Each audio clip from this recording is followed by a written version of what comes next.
My name is Kathleen. I've never really liked it.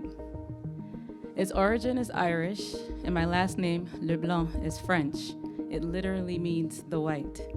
I can remember always wanting in elementary school a more ethnic name like Khadija, Katiana, or Katrina.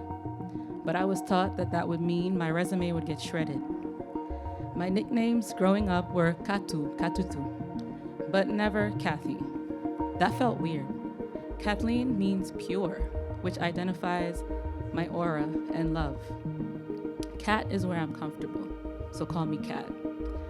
But I endeavor to find my original name before being white was right.